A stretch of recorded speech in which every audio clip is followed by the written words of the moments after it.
12, 11, 10, 9. Ignition sequence starts. 6, 5, 4, 3, 2, 1, 0. All engine running. Liftoff. We have a liftoff. It's one small step for man, one giant leap for mankind. And here we go. Let's hear it again for Alonzo Suarez.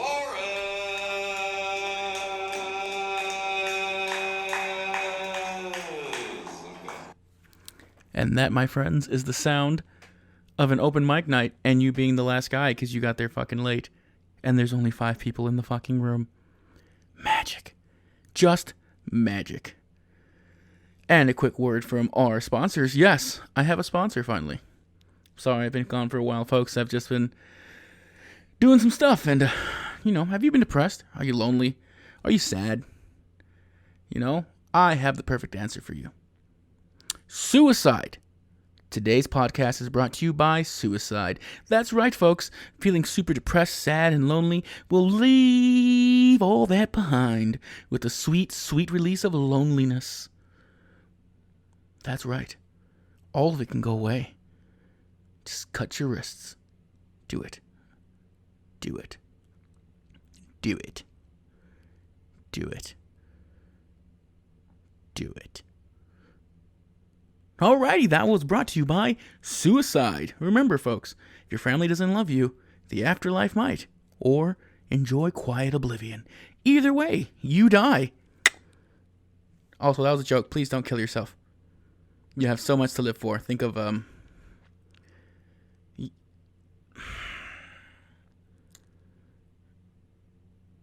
Okay, I can't give you why not to kill yourself, but just don't do it.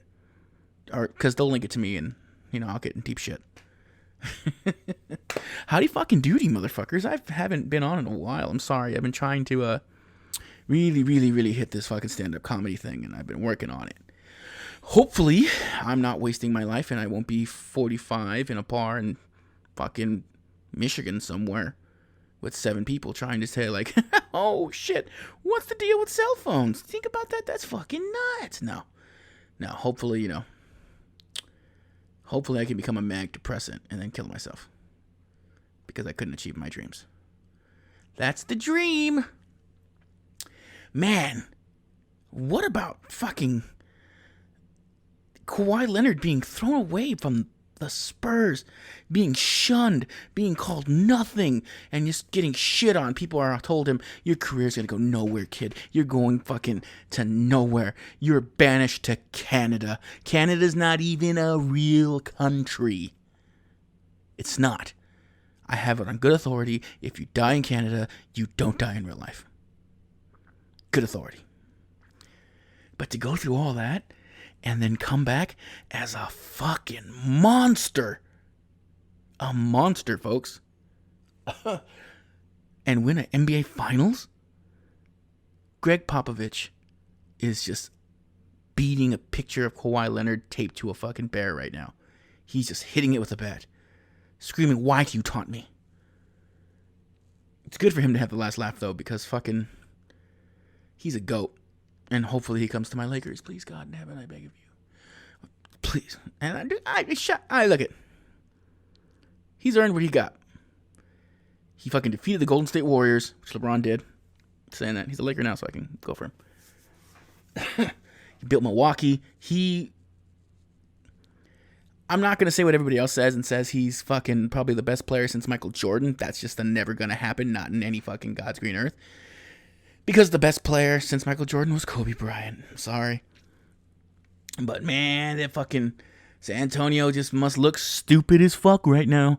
And if the troubles for Texas don't stop, Slitterbond, a Texas water park institution, sold itself to an outside fucking buyer.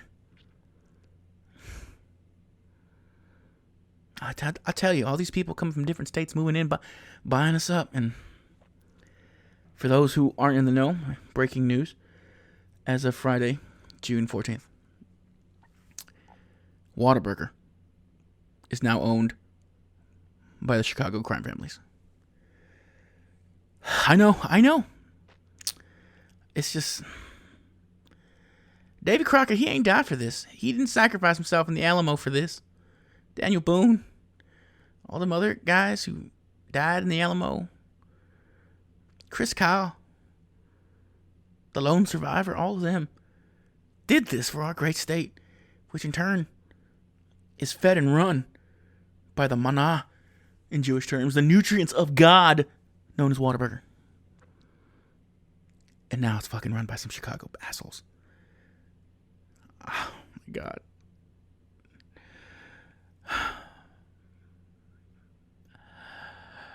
I don't really give a shit. Food's gonna stay the same. It might get a little pricier. Shit's already pricey as is. But man, that company was crazy. I worked there for a little bit. Never really tell nobody that, but I did. It was a shitty place to work. Yeah, man. Texas times are changing. What are you gonna? Is Hillary gonna become president in 2020? Is this a sign of things to come? Will we have to secede from the nation? Be a country again? No, we can't do that. But Alonzo,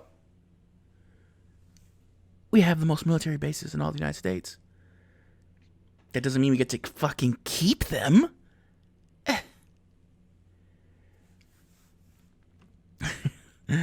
Oh God, I'm sorry guys. I just got off of work. My brain is tired. I'm trying to do this because I really want to do it, but like my brain is trying to tell me like, you know what, you fat, dirty, lazy fuck, go to bed, lay down, come to me, my bed says, and I'm like, no, I gotta get work done. And then she just whispers in my ear, I have 4 pillows. Ooh, doesn't that make the hairs on your neck stand up? I know it does for me.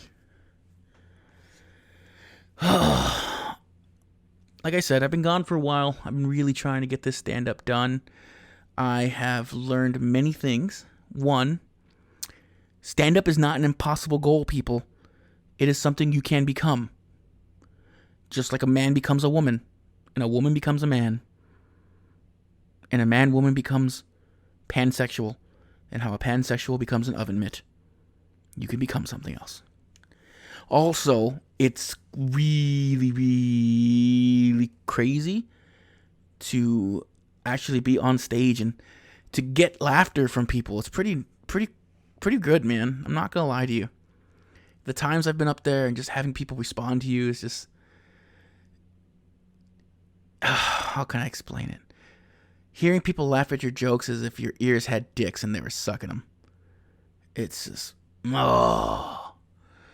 Also, I've learned the art of bombing. Bombing is the fucking worst thing in the world. It's as if someone just says, hey, you got weak dick. And then fucking someone walks up right after someone tells you that, like, you know what? I have heard that he has weak dick. And then someone in the back's like, who? That guy back there? Yeah, he got weak dick.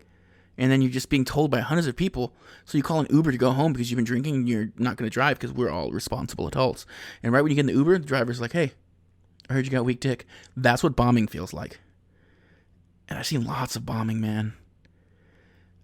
That's also one thing I try to tell people is just like, don't be afraid to fail, because I've seen people get up on that stage and not one fucking noise is made at all. And I see it in their face that they make the decision that, you know what, my dream is not worth this. And I want people to know, it's worth it, man. Fucking do it. It's fucking great. It's failing leads to getting better. Just look at my life. I have failed at every step of the way, and now I'm an overweight comedian. Oh, God, no. I didn't fucking make it. Who cares? But yeah, man, anybody who ever wants to come see me, I'm 9 times out of 10. I'm in the San Antonio Laugh Out Loud Comedy Club on open mic nights on Tuesdays. And I do open mics around bars and stuff here, but some of these places you gotta, fucking spend money to get on the stage for 3 minutes. Fucking sucks. Because people are just fucking... When you do an open mic night, in a bar, you're just in front of other comedians 9 times out of 10.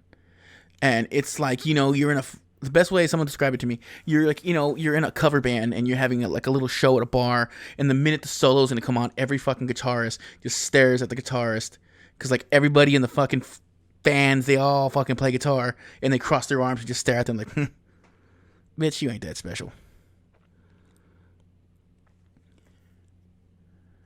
And on another note, I finally fucking stood up to somebody at work today, but not in the way I normally do. Normally I'm an asshole and I'll curse at people when we get in arguments, and I'm not gonna lie, it has cost me jobs before.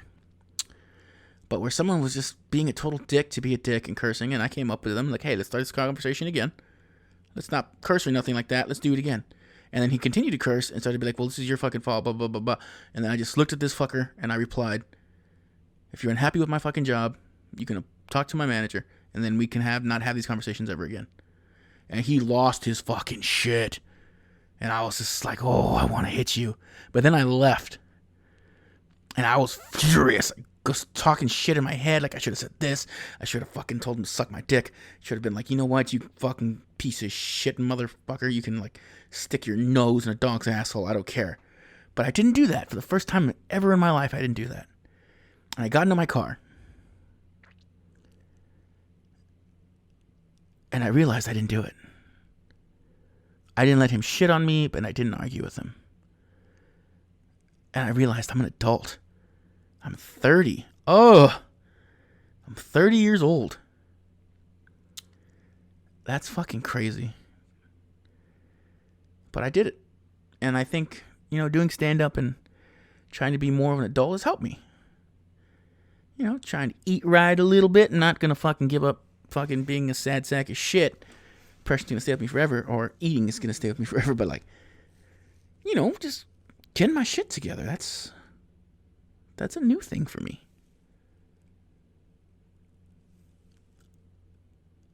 I've learned more patience with stand-up. Sorry if I'm not trying to make 1,000 zingers at once right now. I'm trying to get a little serious. I started reading books again. Remember that, people? Fucking books? I'm a nerd, so I bought like The Wheel of Time, and I bought the entire set of A Song of Fire and of Ice and Fire, because just like cracking it open, just smelling the pages, it's up there with the Whataburger and pussy. Yes, it is. And I've noticed something that the digital age has done to me. I haven't read out loud, because I'm reading stuff to my nephew sometimes, in a long time. And now I fucking totally sound like I'm fucking back in 5th grade.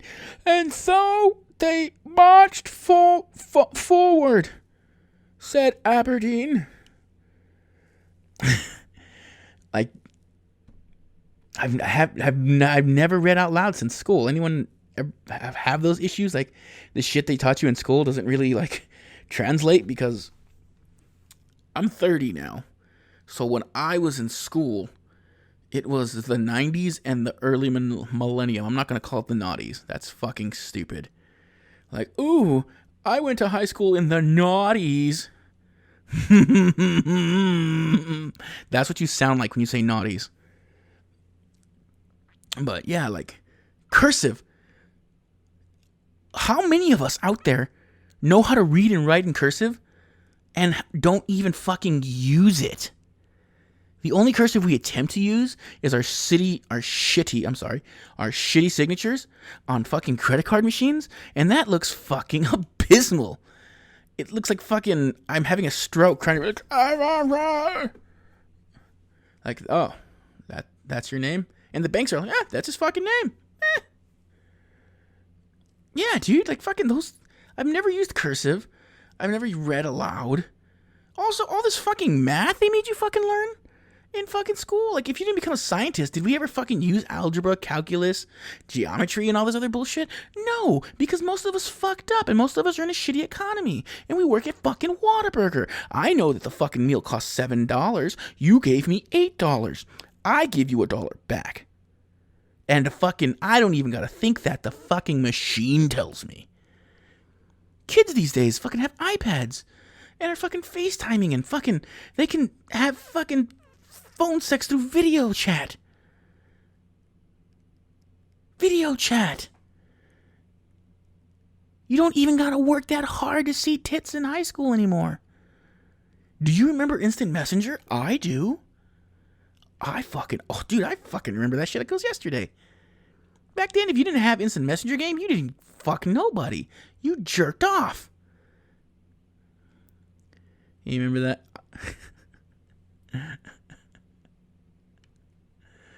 Oh my god. Fucking when you would ask their sex, age, and ethnicity or nationality. When you would fucking sign on to AOL Instant Messenger and little thing would pop up and you hit out a girl like, hey, so what are you doing Friday? This time you can just video chat somebody. The intimacy though is just out of fucking control. Cause my father was born in the 60s and was raised in the 70s, and he raised me fucking the way he was raised, to be a piece of shit. It's true. Like, we don't show intimacy. Like, you don't have problems. You don't talk about them. You know, you don't look somebody in the eye. Like, you can like to show dominance as a man, but like, you know, like fucking these younger kids are FaceTiming all the time, and they're just like, look at me when you're talking to me. I'm like, oh my fucking god. You know, and not only that, they don't actually talk on the phone without the voice chat. I find that fucking weird. My mother's the only person that calls me. Because like 9 times out of 10 when we do the FaceTime, I get the old person neck because like that camera's too low and they're just like this. And she's just like, mijo, ¿qué estás haciendo? I'm like, Mom, I can only see your lips.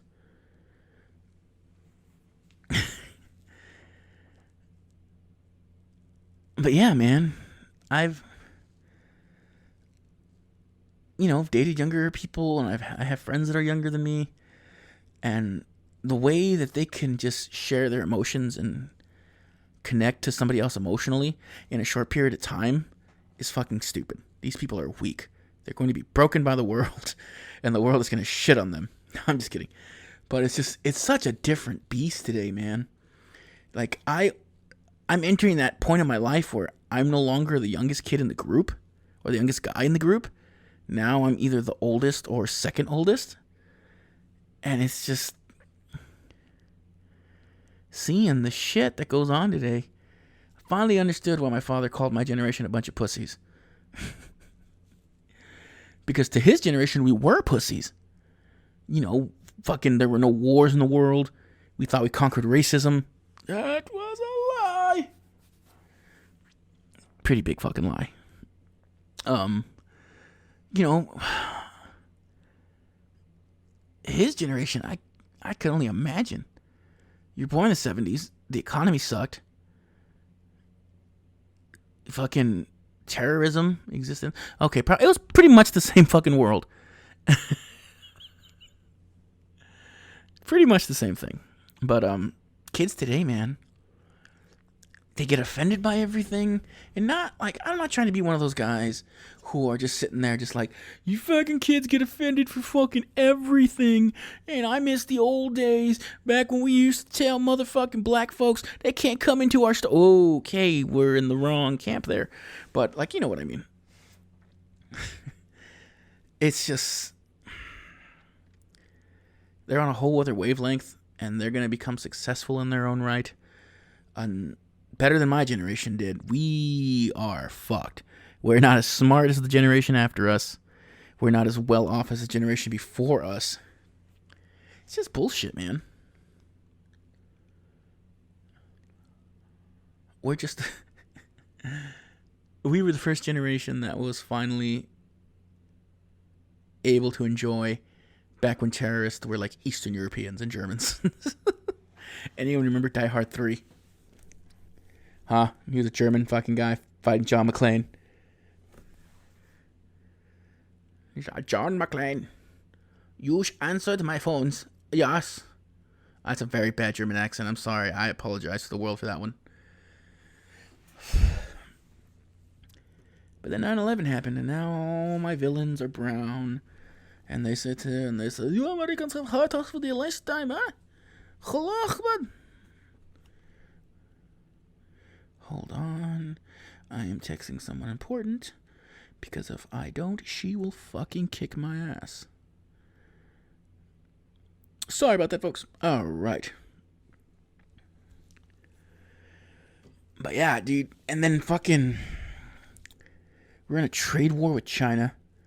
Which is a whole other fucking thing, man. Like, I just don't understand how in my country we're not scared of China. Like, not, the boogeyman, but like, the shit that they do is fucking horrifying. But you ask anybody here in Texas, like, them little motherfuckers? Fuck them. Blow them off the face of the earth. What we should be scared of is them Russian guys over there. Russia has a weak economy. They're nobody in the world now. It's Ling Ling and Ping Chung.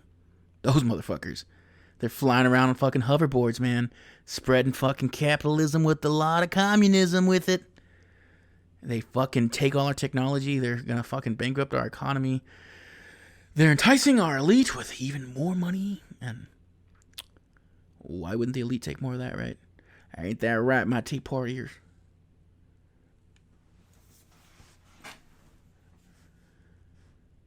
But it's just fucking crazy, man.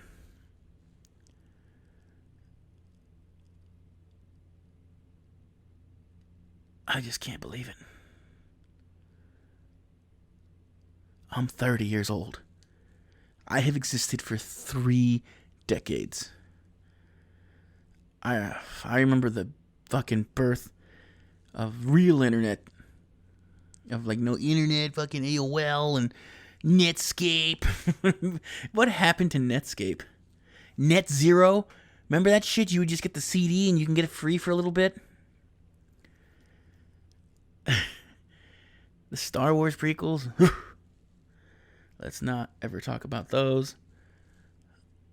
But just watch it. I remember when the iPhone first came out, and I thought that was the stupidest thing. I was like, why would I want a fucking touchscreen phone?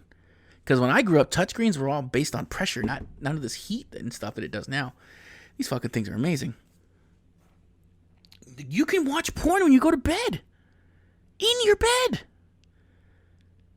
Like, do you know the art form of the desk jerking off on your computer, having it at a certain angle, and being able to like fucking, you have to be ambidextrous to use your mouth with the left hand because your right hand is being used for stuff?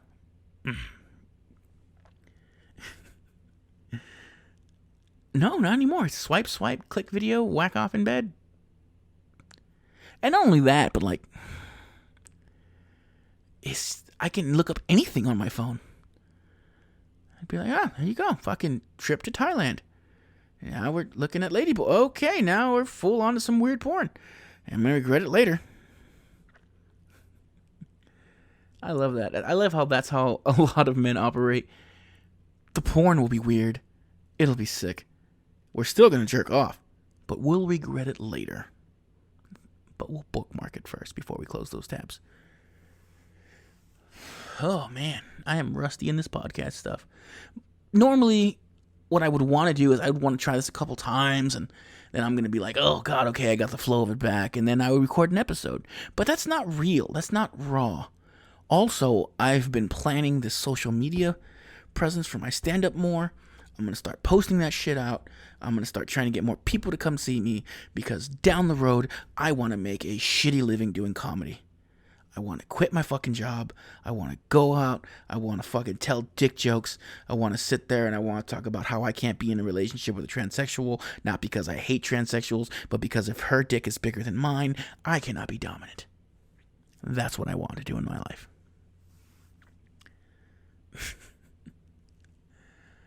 Oh, God, normally I push these out for 40 minutes, but you know what? We're going to do a short one today, guys. I'm going to give you that 25-minute mark. And you know what? I'm going to give you parts of my very first stand-up. This was the greatest thing in my entire life, was doing this. And I'm going to let you sax of shit hear a piece of it. Hold on.